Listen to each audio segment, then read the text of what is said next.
Halo, teman-teman semua, untuk minggu ini, bentuk pengajarannya akan melalui video aja. Saya akan mencoba membantu menjelaskan, apa namanya, berkaitan dengan materi yang minggu lalu saya sampaikan. Jadi kemarin kan udah ada 2 ya materi yang saya kirim. Pertama melanjutkan dari Port Traffic Forecasting, materi kedua, dan juga untuk, selanjutnya ntar saya akan bahas tentang yang Port Traffic Forecasting 3. Tapi perlu dicatat bahwa pada dasarnya di mata kuliah ini saya hanya berlaku sebagai apa, sebagai fasilitator. Artinya saya tidak akan menjelaskan secara detail dan menyeluruh untuk semuanya karena pada dasarnya, karena sifat dari mata kuliah ini yang menuntut teman-teman semua harus terus, aktif dalam mencari informasi yang tidak tidak bisa pasif memang, tidak bisa hanya menunggu penjelasan dari saya, walaupun saya terbuka ketika ada pertanyaan, tapi semua individu yang ada di kelas ini ya, terlepas bahwa ini nantinya adalah tugas kelompok, tetap saja saya ingatkan setiap individu bertanggung jawab pada dirinya masing-masing untuk terus mengupdate segala macam informasi yang berkaitan dan berpengaruh terhadap mata kuliah tersebut ini. Sebagai salah satu contoh, ketika saya sampaikan beberapa uh, uh, apa namanya, keyword-keyword atau kata kunci, misalnya tolong teman-teman cari tentang CAGR itu apa, tolong teman-teman cari tentang GDP itu apa bedanya dengan real GDP dengan nomina GDP. Itu saya benar-benar mengharapkan teman-teman nyari, bukan tunggu di, loh kan kemarin saya udah minta, kenapa nggak tahu sekarang? Nah, tuh jangan sampai saya ketemu momen kayak gitu tuh. Karena nggak akan sempet saya menjelaskan semuanya, karena, sekali lagi, mata kuliah ini adalah mata kuliah yang menuntut teman-teman update informasi dan cepat, gitu, ya kan. Karena nature-nya itu kita kan mem-forecast ya, setiap hari kita, eee, apa namanya, berproses untuk mencari informasi itu bisa jadi asumsi-asumsi yang kita, eee, gunakan atau yang akan kita pakai lebih tepatnya, itu akan memiliki makna yang berbeda, gitu loh. Maka dari itu untuk bisa mengejar, eee, cepatnya perubahan informasi yang ada dan lain sebagainya, kita pun harus aktif dalam, terus mengupdate diri. Maka dari itu tidak bisa nih, saya sudah sampaikan dengan jelas ya, saya ingatkan lagi, pokoknya tidak bisa saya menjelaskan satu persatu dengan detail, ya. Jadi ketika misalkan saya udah nitip teman-teman untuk cari, kasih keyword, kata kunci, bener-bener tolong dicari. Dan itu untuk benefit teman-teman semua, ya. Masing-masing individu ya, bukan soal cuma tugas kelompok aja ya. Jadi untuk masing-masing individu. Oke? Nah, kita lanjut di slide ini. Di slide nomor 10 ya, di yang materi kedua. Kita mulai dengan suatu pertanyaan. Kalau kita lihat di sini kan ada peta dataran Eropa gitu kan. Sekarang kalau saya mulai dengan pertanyaan, how to determine a port's hinterland? For example, what is the hinterland of the Port of Rotterdam? Jadi bagaimana cara menentukan suatu hinterland pelabuhan? Ya, kemarin hinterland sudah saya jelaskan bahwa pada dasarnya hinterland itu adalah area yang apa namanya, menyumbang volume ke suatu pelabuhan gitu kan. Contoh nih, ditanya mana sih daerah-daerah yang termasuk hinterland pelabuhan Rotterdam. Kalau kita buka Google Maps ya, Rotterdam itu lokasinya di mana? Rotterdam itu lokasinya ada di sini teman-teman. Nih yang bintangnya ini persisnya ya. Kalau kita lihat ya, di sini kan di sini ada yang bentuknya segitiga ini, itu ada legend-nya, itu ini nih. Artinya Rotterdam itu dikategorikan sebagai multi-port gateway region, artinya Rotterdam itu sebagai pintu masuk ke beberapa daerah.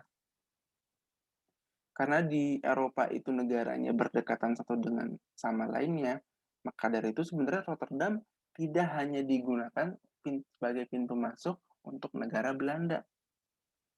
Bahkan Pelabuhan Rotterdam itu bisa digunakan sebagai akses masuknya barang untuk negara-negara sekitarnya Belanda, jauh ke dalam daratan Eropa. Bisa ke daerah Prancis, bisa ke daerah Swiss, bisa ke daerah misalnya Belgia, bisa ke Jerman, ya, kayak gitu. Dan ini berlaku konsepnya untuk pelabuhan-pelabuhan lain, misalnya pelabuhan yang ini kah, atau yang ini, atau yang ini, atau yang ini, atau yang ini.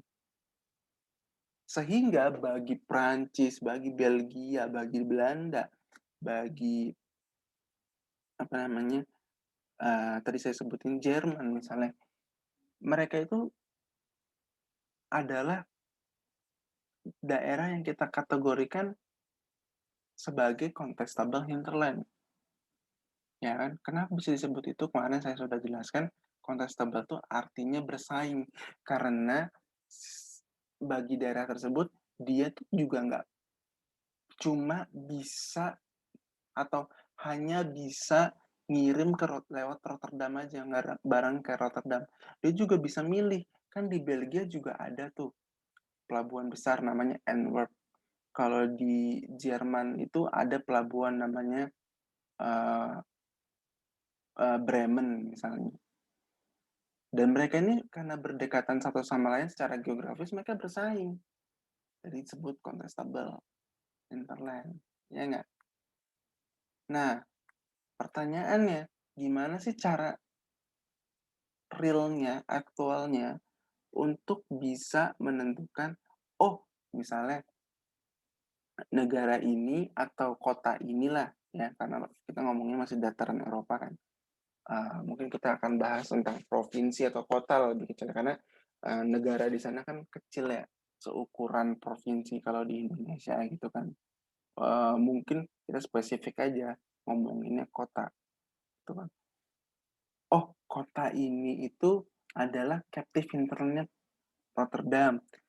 Tapi kalau kota B misalnya itu tuh contestable hinterland karena ternyata selain ke Rotterdam dia juga bisa ke Bremen, Jerman misalnya, atau bahkan kesama di satu negara sama-sama Belanda misalnya ke Amsterdam misalnya, ya kan? Di sini ada penjelasannya salah satu atau beberapa kriteria yang bisa kita gunakan sebagai acuan apa namanya uh, acuan untuk bisa menentukan mana sih yang captive, mana sih yang contestable. Yang captive bisa kita lihat ini karakteristiknya. Yang captive itu bisa kita kategorikan captive hinterland kalau misalnya daerah tersebut itu hanya punya satu pelabuhan yang secara struktur itu memiliki keunggulan atau biaya yang paling rendah. Saya ulangin. Jadi ketika satu daerah itu hanya punya satu pelabuhan yang secara struktural itu memiliki uh, keunggulan dari segi biaya, artinya biayanya paling rendah, itu bisa dikategorikan sebagai captive. Atau di daerah itu benar-benar cuma ada satu pelabuhan aja, berarti ya misalnya nih Pulau Ambon gitu kan, di Ambon tuh mungkin cuma ada pelabuhan di kota Ambonnya aja gitu. Karena Pulau Ambon kecil, ya satu pulau itu ya merupakan captive hinterlandnya si pelabuhan Ambon gitu. Ya, jadi itu poin satu. Poin satu saya coret dulu. Uh,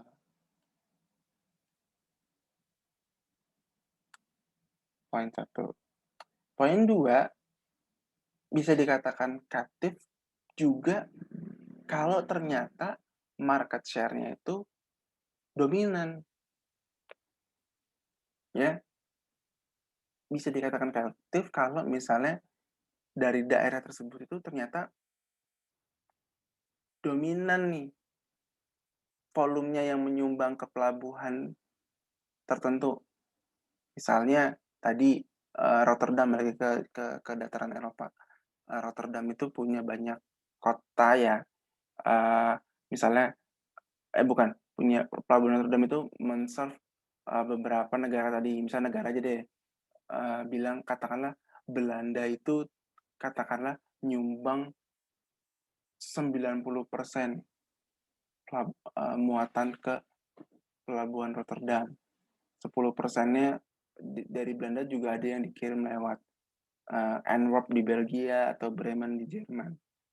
Karena Belanda itu nyumbang 90% dominan, maka bisa juga dibilang ya, walaupun ada persaingan tetap ada 10% yang pergi ke negara lain, tapi karena dia dominan lebih dari 50% kan di sini misalnya katakanlah 50%, maka tetap disebut sebagai captive hinterland-nya si pelabuhan Rotterdam. Ya, tapi ingat tadi kan saya ngomongin negara sebagai contoh aja buat gampang. Tapi karena tadi kan saya bilang kalau di Eropa itu sebenarnya, ukuran negaranya kecil-kecil, mungkin nanti cara ngelihatnya tuh di-zoom in lagi, jadi lihatnya tuh per kota misalnya, ya. Karena bisa jadi variasinya terjadi macam-macam itu per kota, bukan dari sisi satu negara, ya kan? Atau poin ketiga itu ya natural hinterland, eee, ya karena tadi, ngacu ke nomor satu kalau dia misalnya jadi satu-satunya. Ini sekaligus ngebahas yang nomor satu tadi.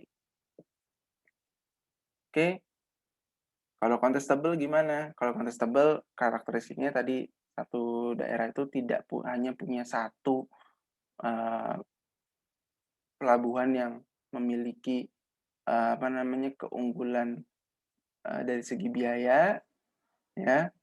Karakteristik keduanya adalah uh, adanya kompetisi di antara pelabuhan sehingga tidak ada yang dominan, jadi nggak ada yang lebih dari 50%. Katakanlah Antwerp, Rotterdam, dan Bremen itu uh, masing-masing rata-rata punya 30-an persen gitu. 33%. Artinya semua sama rata katakanlah. Artinya nggak ada yang dominan di atas 50% kan? Berarti dia contestable daerahnya, ya. Atau daerah tersebut juga apa namanya bisa di-serve dari beberapa pelabuhan, yaitu konteks lagi yang sama dengan lanjutan nomor satu. Jadi inilah beberapa karakteristik dari pegangan. Ya, kalau ini kita bisa lihat tabel di sini. Tabel di sini juga membantu ya. Kalau yang sumbu yang sebelah sini nih, ya, ini artinya cost advantage kalau menggunakan pelabuhan A, ya. Kalau misalnya ternyata ya, uh, kalau uh, jadi ini yang sumbunya itu cost advantage-nya, artinya berapa sih yang bisa di-save kalau misalnya menggunakan port A. Yang sebelah kanan ini, sumbu Y yang sebelah kanan itu berapa sih yang bisa di-save kalau menggunakan port B, ya. Ini titik awalnya di tengah-tengah. Kalau ke kiri artinya kalau misalnya jaraknya itu 50% lebih dekat ke ke apa namanya, ke port A, ya, artinya port A itu punya cost advantage yang lebih besar. Sehingga ketemunya dia titiknya itu di sini dibandingin dengan si port B, misalnya kayak gitu, ya. Jadi semakin dia dekat sama port A, keuntungan yang bisa di-save itu akan semakin besar. Tapi kalau dia semakin jauh dari port A dan malah cenderung apa namanya dekat sama B, justru malah yang port B-nya ini nih, yang garis putus ini, yang keunggulannya lebih tinggi daripada yang si port A. Gitu. Jadi yang putus-putus ini tuh miliknya si A, yang putusnya agak panjang itu miliknya B. Ya. Nah, ini sebagai contoh aja sih grafik sih ini. Nah, apa sih yang menyebabkan apakah memang biaya itu atau cost itu menjadi pertimbangan satu-satunya, Pak, untuk menentukan internet. Sebenarnya enggak, ya. Ada banyak faktor. Kemarin kan kayak misalnya faktor teknis saya bilang, kalau misalnya ternyata kapal yang misalnya mau ngirim barang ke mana, ke misalnya kita mau ngirim barang ke Jerman, dari pilihannya Jakarta, Semarang atau Surabaya. Kapalnya yang ke Jerman itu cuma ke Surabaya. Walaupun kita posisinya di Jakarta, kita mau nggak mau pasti harus ngirim barang kita ke Surabaya. Percuma dong kalau kita misalnya ngirim ke Jakarta, tapi memang nggak ada kapalnya yang ke Jerman, misalnya, ya kan? Itu kan udah faktor non teknis. Ada faktor eh, teknis lah ya, bukan non teknis. Ada faktor teknis selain biaya. Atau misalnya dari segi politik, ya kan? Dari segi politiknya misalnya daerah tersebut, katakanlah di misalnya ya Jakarta itu ada perang gitu, sehingga mau nggak mau walaupun sekali lagi menguntungkan kita ngirim ke Jakarta, tapi karena Jakarta lagi perang, ya kita harus pakai pelabuhan yang lain. Nah itu kan secara logika kita bisa memahami kan, sebenarnya ada faktor-faktor lain selain biaya. Tapi dalam membangun suatu apa namanya, apa namanya, membangun suatu analisa, kita tuh kan perlu bisa memberikan bukti ya. Salah satu bukti yang bisa paling gampang di diutarakan itu pasti preferensi orang untuk bisa menggunakan satu pelabuhan tuh pasti mau nggak mau ya biaya. Maka dari itu di sini yang ditekankan, yang apa namanya, yang dicetak tebal itu adalah faktor biaya. Dia akan saving lebih banyak nggak kalau misalnya menggunakan port A, atau dia akan lebih saving lebih banyak nggak kalau dia menggunakan port B? Itu. Tapi dalam rumus biaya, fungsi rumus biaya itu nggak serta-merta cuma menghitung aspek namanya istilahnya monetary cost. Monetary cost. Bener-bener yang duit yang keluar, ya. Tapi kadangkala untuk menentukan biaya yang ditanggung, itu kita bisa pakai metode namanya generalized transport cost. Generalized transport cost ini meliputi transport cost-nya, biaya transportasi yang bener-bener duit yang keluar. Sebenarnya monetary cost ini adalah ini nih, secara nggak langsung. Ini bener-bener duit yang keluar, artinya biaya bensinnya, biaya supirnya, ya nggak? Biaya jasa pabeannya, bener-bener biaya duit, bener-bener real money yang keluar, yang dipakai. Nah, di generalized transport cost, fungsinya itu tidak hanya mempertimbangkan itu, tapi kita juga mempertimbangkan waktu, mempertimbangkan reliability atau flexibility misalnya, dan lain-lain. Jadi yang tadi itu yang bentuknya itu abstrak tadi, kayak perang bla bla bla dan sebagainya, sebenarnya itu bisa dibikin dalam bentuk satuannya tuh, dibikin dalam bentuk uang, dibentuk dibentuk dalam bentuk, iya, bentuk uang, sehingga bisa dipadanin. Misalnya nih, contoh lagi pakai uh, apa namanya, Pulau Jawa lagi, Jakarta, Semarang, Surabaya, ya. Kita posisinya lagi di Jakarta nih, kita di Jakarta. uh, kita mau ngirim barang ke Jerman tadi ya, ini ke Jerman, tapi kapalnya itu cuma ada di sini, katakanlah ya, di Surabaya. Kapalnya yang direct ke Jerman, saya tambahin kondisinya. Kapalnya ini kalau yang direct langsung ke Jerman, dikurang lebih itu 7, misalnya katakanlah, 10 hari itu langsung dari Surabaya. Tapi ada kapal juga ke Jerman lewat Jakarta, tapi dia harus transit dulu. Transit sehingga misalnya harus transit ke Singapura dulu, terus ganti kapal dan lain sebagainya. Transit total-total waktunya 30 hari. Kan 3 kali lipatnya nih.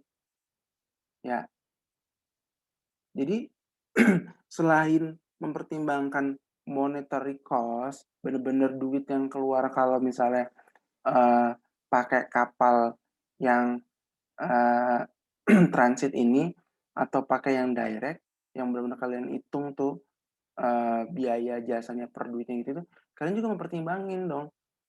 Waktunya ini perbedaannya 3 kali lipat loh daripada yang ini. Apakah satu, ketika kita ngirim barang ke Jerman menggunakan kapal dengan waktu 30 hari, si penerima barang di sana mau nungguin itu. Atau ntar jangan-jangan timbul cost lainnya di sana. Nah, itu memang harus ada justifikasi sendiri ya, harus ada penilaian sendiri.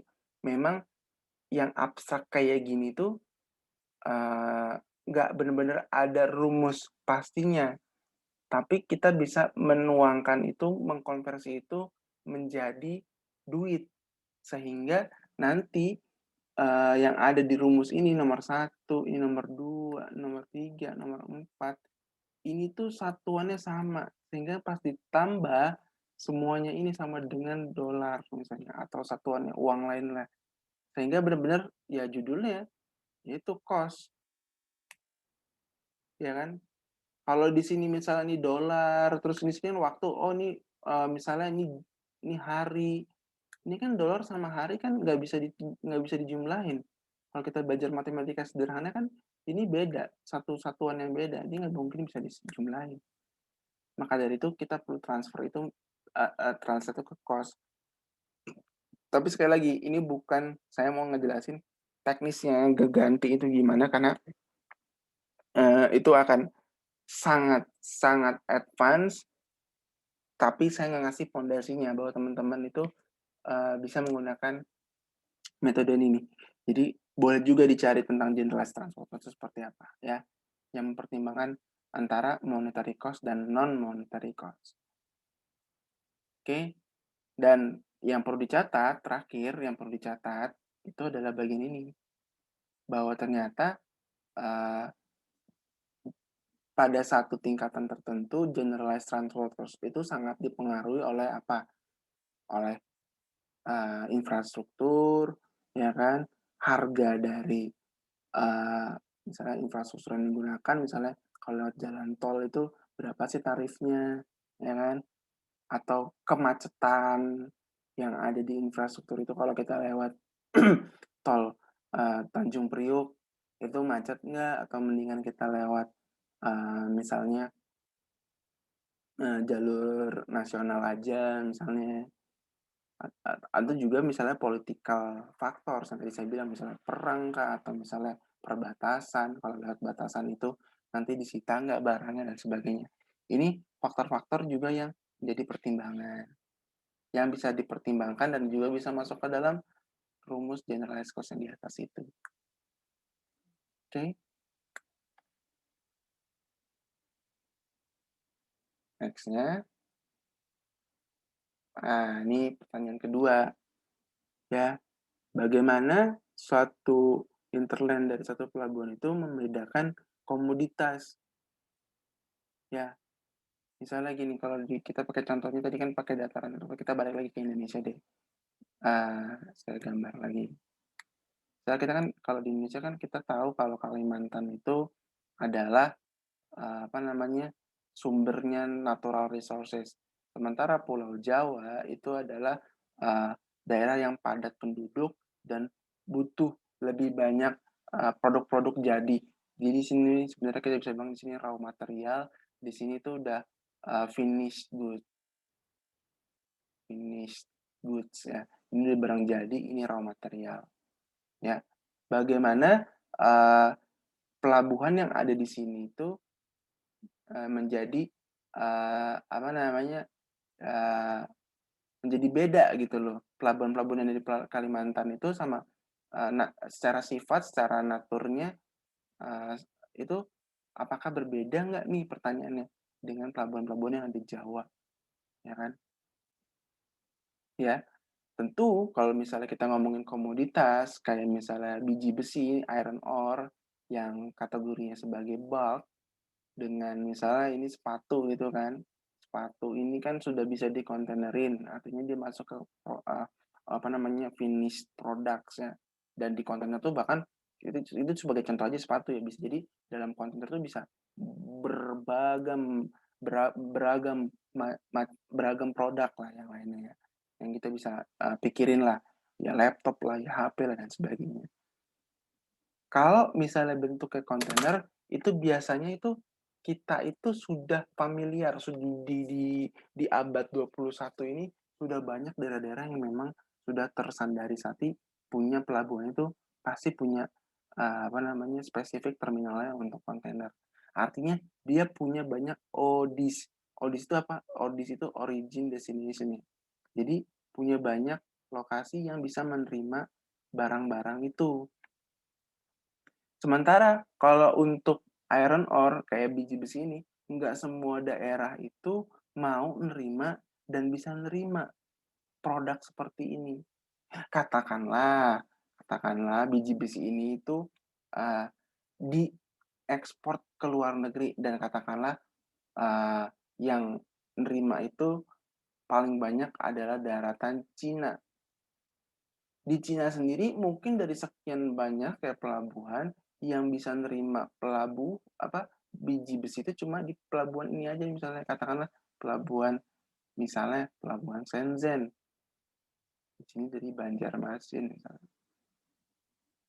Karena terbatas ya, karena terbatas bisa dikatakan bahwa ya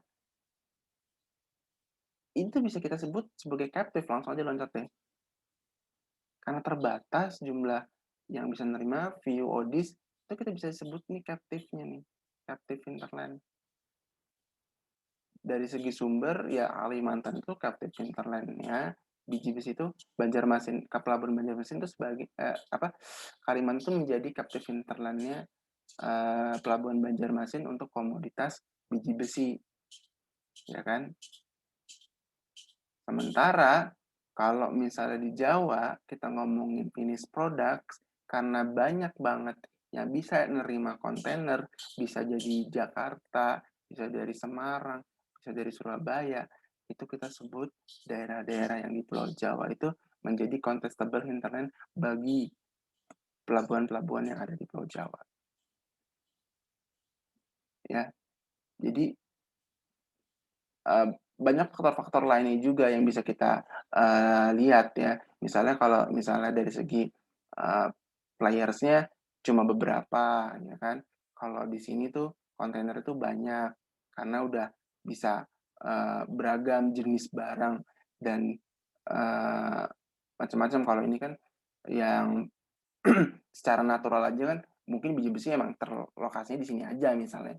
Nggak tentu di Jawa tuh ada misalnya kan, jadi terbatas.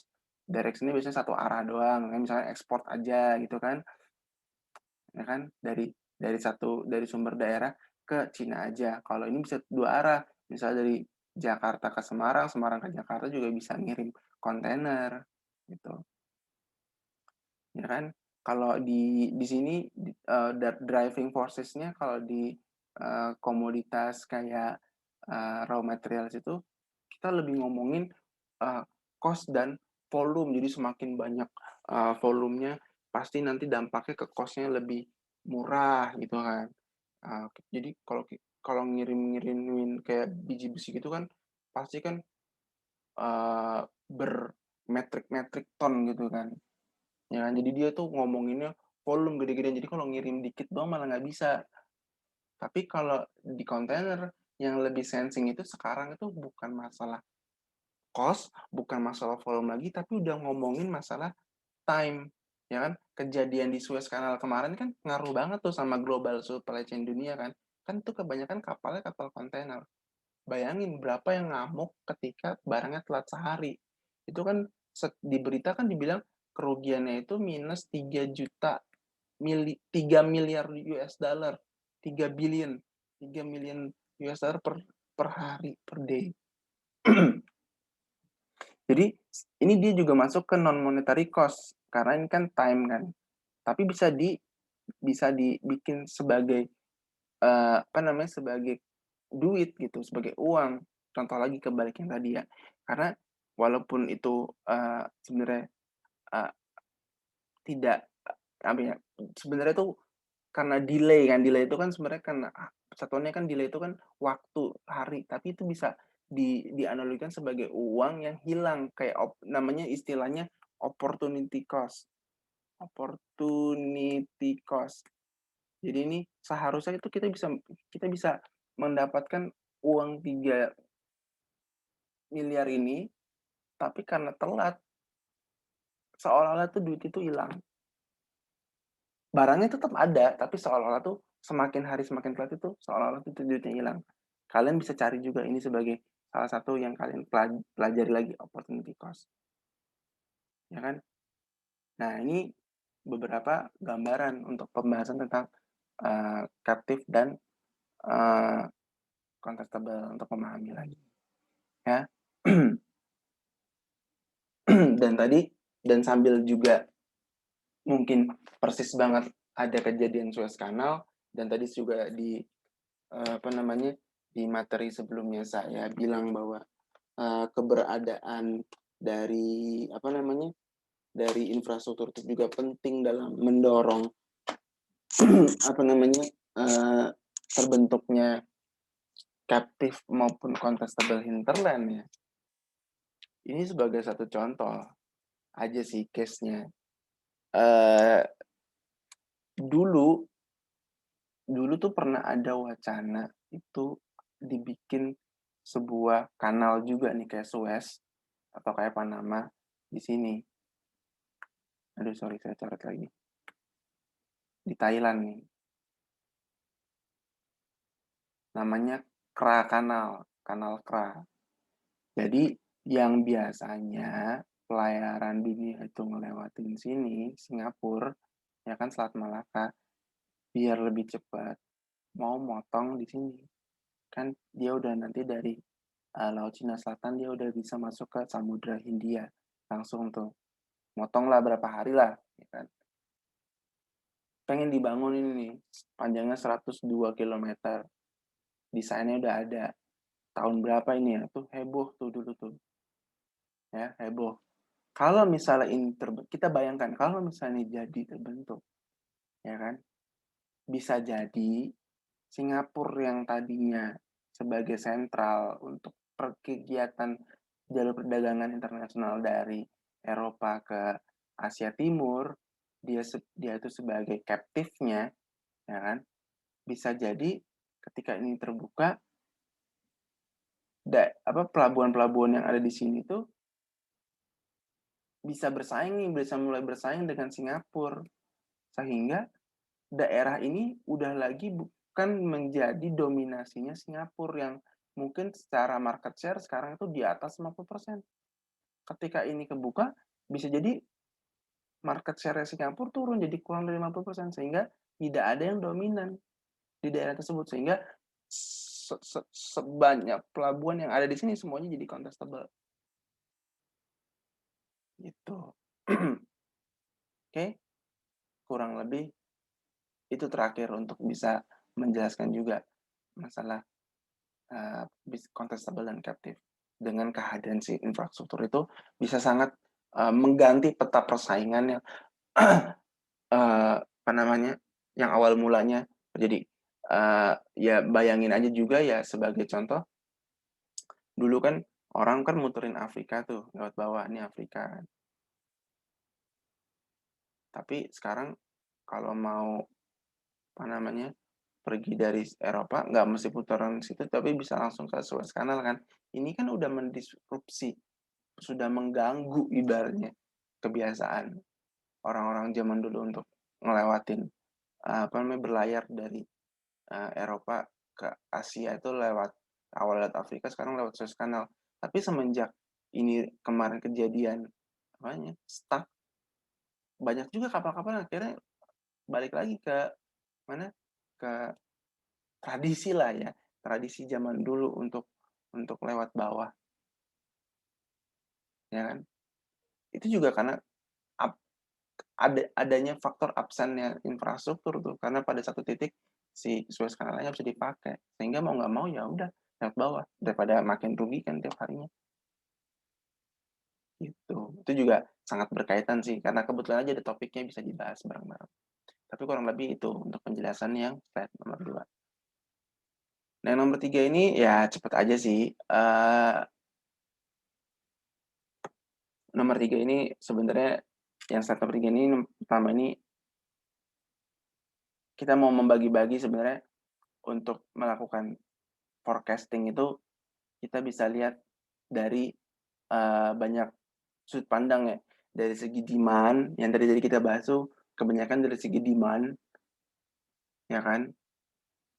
Dari segi, apa namanya, supply juga ada, gitu. Tapi di mata kuliah forecast ini, kita akan lebih fokus ke dari segi demand. Demand itu berarti dari segi si pembeli kan, ya kan?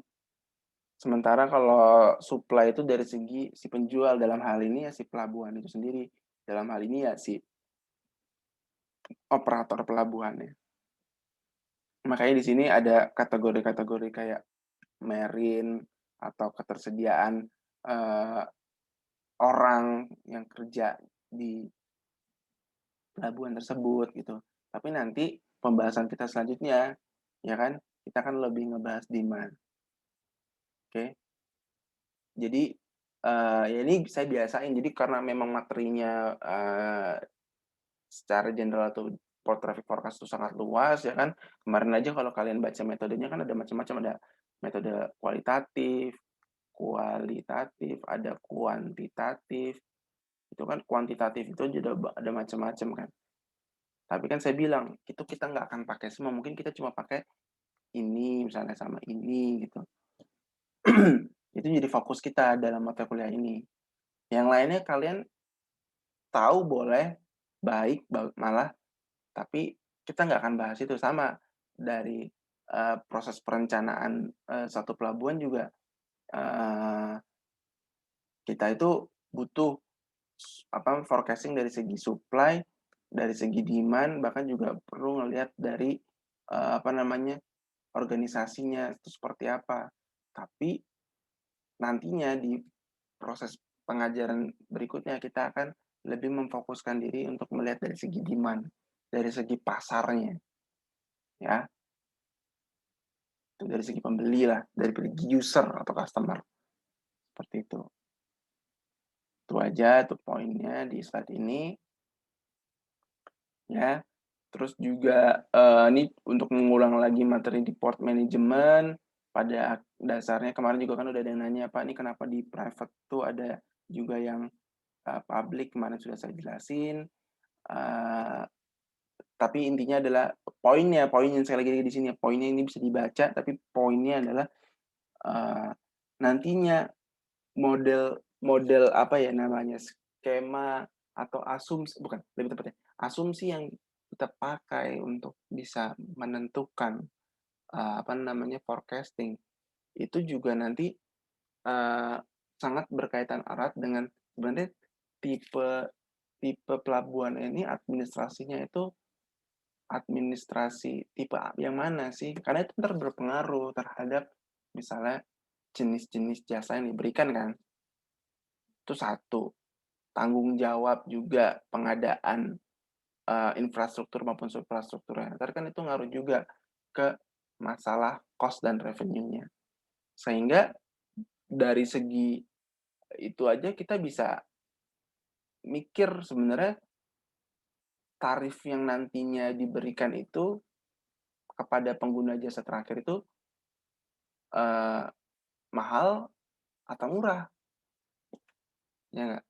Logikanya semakin banyak tanggungan yang harus dibebankan oleh si operator pelabuhan, maka kemungkinan besar tarifnya itu juga akan lebih mahal.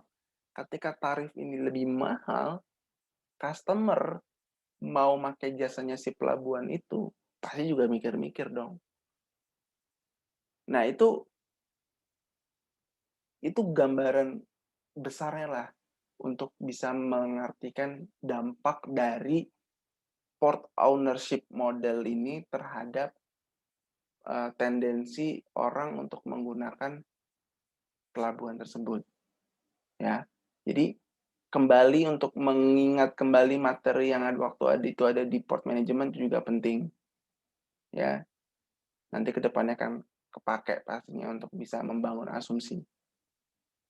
Nah, ini juga stakeholders, ini juga saya nggak akan bahas lebih panjang lebar karena teman-teman juga udah pernah saya jelasin kan dulu, pada akhirnya juga, eee, ini juga akan berpengaruh struktur dari keterhubungan antara satu, eee, entitas dengan entitas yang lainnya, ya. Dan juga kita perlu memahami objektif dari masing-masing stakeholders itu, ya nggak? Jadi misalnya contoh, biasanya siapa sih yang pengen di sini kan objektifnya macam-macam ya, ada maximize throughput, throughput tuh volume, maximize net profit, keuntungan bersih, ya kan, atau loncatlah. Misalnya ada yang, tujuan utamanya itu untuk, apa namanya, eee, maximize employment level untuk menjaga, apa namanya, tingkat dari, eee, pekerja di satu negara tersebut, ya nggak? Terus misalnya contoh dari shipping nih, misalnya contohnya ini adalah ada yang mau meminimalisir waktu tunggunya kapal di suatu pelabuhan. Memahami objektif dari masing-masing stakeholder ini juga penting untuk kita bisa lihat nanti dampaknya tuh, sekali lagi ya, pada dasarnya kan kalian tuh pengen ngebenkin asumsi kan, yang nanti dipakai buat bikin storytelling-nya kalian itu, storytelling kalian buat tugas ini. Sehingga memahami apa, tujuan dari masing-masing stakeholder ini akan memudahkan kalian melihat nanti dampaknya tuh apa. Karena nanti kan, eee, ketika kalian bikin forecast tuh pasti, eee, tu apa ya, kayak target ataupun, objektif dari masing-masing stakeholder ini kan bisa jadi ada yang, mendukung, apa namanya, mendukung asumsi yang kalian buat, ada yang nanti menghambat, gitu. Misalnya kalian bikin asumsi satu, misal kita ngomongin pelabuhannya kan Pelabuhan Patimban. Kalian bilang bahwa Pelabuhan Patimban ini nantinya Pak, akan memiliki,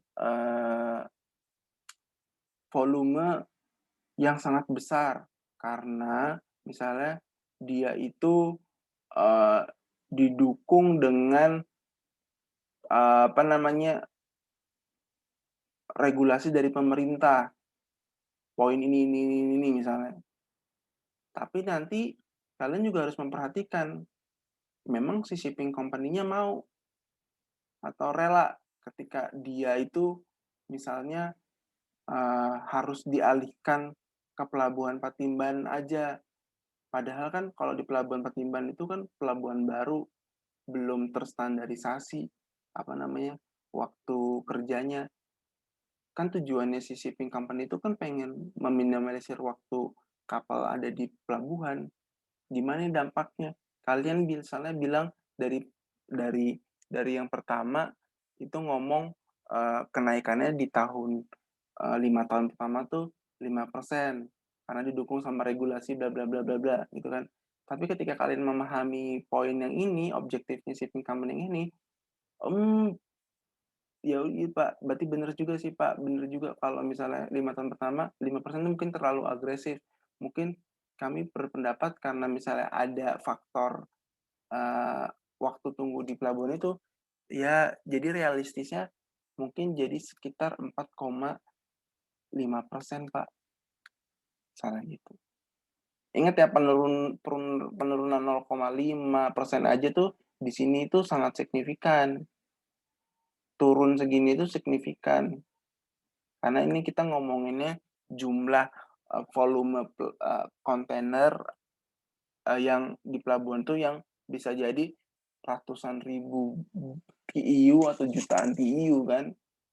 Jadi penurunan 0,5, 0,1 aja tuh gede gitu loh. Jadi, jangan tiba-tiba karena misalnya cuma karena dari shipping company itu mau mengurangi waktu waktu standarnya kapal di situ, terus tiba-tiba kalian kurangin jadi 2%, bisa jadi 3% Pak.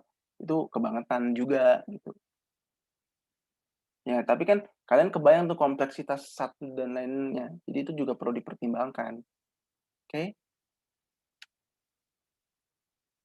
Tuh, ini buat saat yang ini. Ini juga model-model ini juga sempat saya jelasin ya di, port management, saya minta kalian baca aja untuk bisa lebih memahaminya. Ini kemarin mungkin juga yang ditanya Gisel, saya juga nanya, tapi, Gisel nggak jawab lagi ya. Jadi intinya, eee ini sebenarnya summary sih, menurut saya summary yang ada di, apa namanya, buku kemarin saya kasih. Pada dasarnya secara umum best practice-nya itu kalau untuk, pembuatan demand forecasting itu pendekatannya ada yang pakai GDP, ini yang paling umum untuk melihat keterhubungan dari pergerakan, volume dengan, apa namanya, eee, parameter ekonomi diwakili GDP, ada yang kualitatif, ada yang kuantitatif. Ini sudah saya jelaskan berulang-ulang juga nih, mungkin teman-teman bisa baca juga penjelasannya di sini seperti apa, saya nggak perlu jelasin lagi. Ini kemarin juga udah sempat saya jelasin, ya kan. Ini mungkin saya mau, apa namanya, bantu untuk memberikan penjelasan tentang, apa namanya, Delphi method nih, karena mungkin ini yang bisa kalian pakai nih nanti, ya. Jadi kan kita kan kita kita sama-sama sadar lah kalau kita itu, eee, masih belajar untuk memahami metode, yang terbaik lah untuk mencari data ya, karena kita memang masih newbie nih, masih hijau, jadi biasanya tuh paling gampang untuk bisa menentukan, apa namanya, kenaikan, persentase kenaikan tahunan gitu kan, CAGR-nya atau, apa yang akan terjadi di masa depan ya kan, yang forecast itu kita butuh saran atau masukan-masukan dari pakar, expert, gitu kan. Nah, cara mengelola atau mendapatkan masukan dari expert itu bisa menggunakan Delphi Method. Nah, Delphi Method itu caranya seperti apa? Ini sebenarnya ini kalian nih, fasilitator nih kalian nih. Nah, step pertama tuh kalian sebenarnya mendefine siapa aja expert-expert yang akan kalian wawancarain. Misalnya di sini ada 5 orang, ya kan? Tapi caranya itu adalah kalian tidak menanyakan, eee, data yang ingin kalian dapatin ke lima orang ini sekaligus, tapi kalian nanya satu-satu. Misalnya entar dapat satu, ini jawabannya apa, dapat yang orang kedua jawabannya apa, 3 jawabannya apa. Misalnya ini sama ini bertentangan gitu kan. Nah, entar kalian summary-kan, bikin benang merahnya kemarin saya bilang kan. Terus kalian bikin lagi step kedua, wawancara sesi kedua gitu. Eee, Bisa dengan pertanyaan yang baru atau memvalidasi penemuan yang ada di pertanyaan-pertanyaan sebelumnya. Intinya kalian melakukan beberapa kali iterasi yang bolak-balik gitu loh. Sehingga nanti pada akhirnya kalian bisa menemukan benang merah yang satu keseluruhan atas jawaban-jawaban tiap pakar. Kalian bisa menemukan walaupun nanti akhirnya tetap ada jawaban yang berbeda, tapi kalian bisa menemukan alasan kenapa itu berbeda gitu loh. Sehingga data-data ini memiliki, apa namanya, satu, ya keberagaman dan juga yang kedua punya dasar, tetap punya dasar. Asumsi-asumsi kalian, bikin tuh punya dasar yang jelas, tapi beragam. Beragam tuh penting juga loh, bagus loh. Jadi kita bisa punya beberapa skenario, ya kan? Skenario-skenario. Skenario 1 ini, skenario 2 ini, skenario 3 misalnya. Karena masa depan itu kan kalau bisa bilang kemungkinannya banyak, ya kan? Uh, Biasanya kalau di bisnis tuh dibikin 3 doang biasanya. Misalnya yang pertama tuh optimis, ini bisnis as usual, ini yang pesimis. Biasanya gigi doang. Jelas nanti uh, CAGR untuk yang optimis itu pasti akan lebih tinggi. Misalnya optimis itu pertumbuhan tiap tahunnya 7%, yang uh, bisnis as usual itu 5%, yang pesimis itu 3%. Tapi masing-masing angka ini ada ininya, ada dasarnya. Ini kenapa bisa segini? Ini kenapa 5% bisa segini? Ini kenapa 3%? Itu dia alasannya kenapa Darwin Method itu perlu dibikin beberapa kali iterasi dan memiliki keberagaman dan juga perbedaan. Ya, tuh. Kuantitatif, trend projection, pada akhirnya kalau ini sih singkat cerita, kalau kita ngeliatin data yang yang naik turun ini, yang fluktuatif seperti ini, pada akhirnya itu sebenarnya kita bisa ngelihat trennya. Trennya itu kita garis regresi garis lurus seperti itu. Ya, ini biasanya digunain pakai model statistik, tapi saya nggak akan jelasin detail juga di sini karena akan lebih banyak nyita waktu. Saya juga tentunya paham bahwa teman-teman dulu dapat mata kuliah matematika dan juga statistik, jadi bisa juga dipelajari di situ bagaimana bisa mendapatkan apa namanya garis lurus ini seperti apa. Sebenarnya kan kita pengen tahu gradiennya berapa, kemiringannya ini. M. Jadi data-data yang ini naik turun ini kita pengen tahu sebenarnya kalau dicari tahu tuh trennya tuh dia tuh tumbuhnya berapa sih, ya lu pakai CAGR itu juga bisa, jadi ngelihat titik akhir sama titik awal, sama titik akhir misalnya. Sekali lagi ini nggak akan saya bahas detail, silahkan coba dicari tahu sendiri juga. Ini tipe-tipenya ya kan, bentuk-bentuk hubungannya satu sama lain.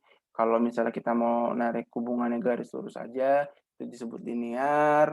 Kalau misalnya kita ada cenderungannya apa namanya belok itu namanya kuadratik, beloknya itu yang terbuka ke bawah itu namanya logaritmik, dan seterusnya dan seterusnya.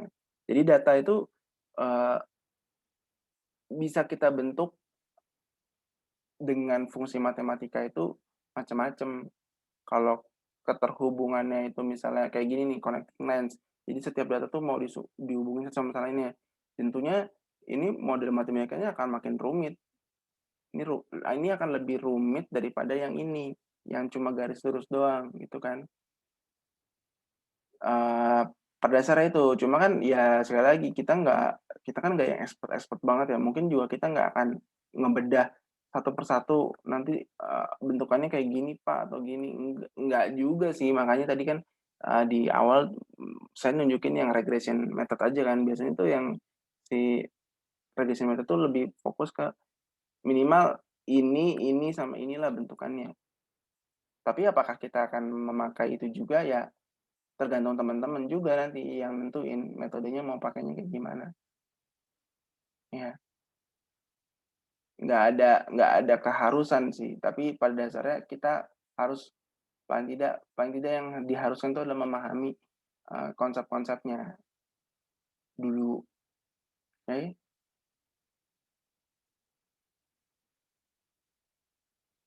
Itu selanjutnya ini adalah masalah kekurangan dan kelebihannya juga ada di buku, silakan bisa dipelajari dan dipahami. Kurang lebihnya itu di materi yang ini memang sekali lagi saya ingetin ya, kita akan belajarnya cepat gitu, jadi teman-teman juga silakan banyak berdiskusi dengan teman-teman setimnya. Pokoknya karena memang saya sudah jelaskan di awal bahwa ini adalah tugas kelompok, ditekankan, eee, jadi apa-apa yang misalnya tadi saya jelasin, bantu jelasin ya kan, atau ada yang di materi nggak paham, itu didiskusiin aja. Dan kalau misalnya ada informasi-informasi yang tadi saya bilang ada keyword-keyword tertentu yang harus dicari, didiskusiin bareng juga aja. Jadi jangan sampai teman-teman tuh pasif gitu, nunggu kalau saya harus jelasin, enggak, saya nggak akan ngejelasin sedetil itu. Bahkan kalau ada pertanyaan-pertanyaan yang cenderung terlalu teknis ya, mungkin saya akan bantu, tapi tidak akan saya bantu sampai bener-bener kayak ngejelasin A sampai Z-nya, karena bisa jadi juga saya nggak menguasai metode itu atau saya nggak menguasai bahasan itu, ya kan. Kita benar-benar coba, mulai bisa memilih-milih mana yang kira-kira metode yang akan kita pakai, mana kira-kira bahan atau informasi yang akan kita gunakan gitu. Memang kita harus membentuk skala prioritas entar di sini. Maka dari itu, saya juga dari awal pun dan ini juga saya berlakukan tahun lalu ya. Jadi saya memberikan, apa namanya, eee, keleluasaan pada teman-teman untuk bisa menentukan sendiri, kebebasan gitu. Mungkin bedanya tahun lalu karena saya baru ngajar yang pertama, tuh dulu tuh masih saya suka banyak saya dikte, tapi setelah saya pikir-pikir tuh nggak bagus juga dikte, karena pada akhirnya itu nanti teman-teman yang akan benar-benar membangun ceritanya teman-teman nih, membangun asumsinya teman-teman, membangun storytelling-nya teman-teman. Kalau dari awal udah saya dikte, nanti mindset yang terbentuk itu adalah mindset saya, bukan mindset teman-teman. Nah, saya mengharapkan teman-teman tuh punya punya keberanian untuk bisa di mata kuliah ini keberanian untuk bisa, mengungkapkan, eee, argumentasinya gitu. Karena belum tentu kesempatan ini bisa kalian dapatkan di mata kuliah lain yang cenderung itu eksak yang sudah pasti. Kalau udah ngomongin rumus, eee, kalkulus atau trigonometri begitu, ya memang begitu adanya, nggak bisa dibantah. Tapi kalau di sini, kita bisa dalam tanda kutip, bisa berdebat. Saya nggak mesti selalu benar dan teman-teman juga nggak mesti, eee, takut tidak bagus jawabannya gitu, diperjuangin aja gitu. Dan kita diskusi di sini dan saya bisa jadi dapat insight yang saya nggak pernah bayangin sebelumnya kalau nggak teman-teman yang jelasin gitu. Jadi sekiranya itu untuk, minggu ini, saya minta nanti, untuk tugasnya dikumpulin, sesuai dengan, waktu kemarin sepakatin, dikumpulinnya per sekelas aja ya, semuanya dikumpulin ke satu orang, entar saya coba lihat. Jadi poinnya kemarin minta 2 halaman, summary plus tentang CAGR ya, di situ. Oke, dan setelah dikumpulin, saya minta ya setiap anggotanya punyalah kopi dari masing-masing tugas itu. Jadi sekali lagi, didiskusiin aja, gitu ya. Oke, kurang lebihnya saya mohon maaf. Wassalamualaikum warahmatullahi wabarakatuh.